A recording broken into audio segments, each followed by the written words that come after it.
Magkakasama nga mare yung aswang family. Ipag-grocery ko sila para hindi na sila mambiktima. Rumoronda pa kasi sa gabi yung nanay ko, may bagyo pa naman ngayon. Malakas ang hangin mare, baka masalalak sa sampayan. Unang ang tinarget lock ng nanay ko mga dilata. Diet na muna sila sa mga karne at laman loob. Safe nang makakapagbukas ng bintana yung mga kapitbahay ko. Wala nang kakalus ko sa bubong, kung meron man mga pusa na lang na naglalandi. Napansin ko nga na nakalak yung spam nila. Mabuti na lang mare dahil bibilan ko pa naman sila. Mahal pa naman yun kaya magmamaling na lang daw si nanay. Masarap din naman yung maling, lalo na yung mga maling tao. Ang tinatarget nga ng mga kapatid ko puro pampapogi. Sumarap gusto pero ligo ayaw. At sinisecure na ng nanay ko yung mga toothpaste nila. Mare, ang babaho kasi ng gininga. Yung utot at hininga nila iisa.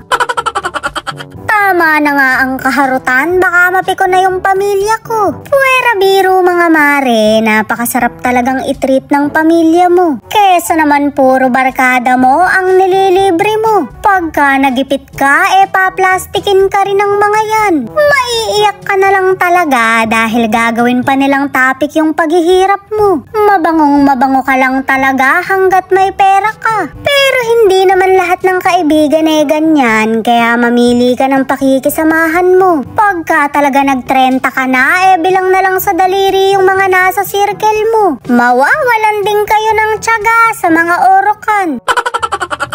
Kumuha nga lang sila ng panghugas ng plato, pero kabod na lang akong may na-realize. Ba't nga ba mga nanay yung nasa commercial ng Joy? Samantalang yung mga anak naman yung pinaguhugas nila ng plato. May mali talaga mare, yung mga anak dapat yung nasa commercial. Sa sobrang saya nga ng pamilya ko, magpapansit daw sila. Wala namang okasyon, sumobra lang talaga sila ng tuwa. Yung mga bagay kasing hindi namin nagagawa noon, pinagpapasalamat talaga namin. Kaya salamat sa walang sawang panonood ha, dahil sa inyo yun. Pinamili ko nga ng frozen yung nanay ko, pero kabod na lang akong naloka. Kung makasilip mare, akala mo nakikiramay sa mga hotdog.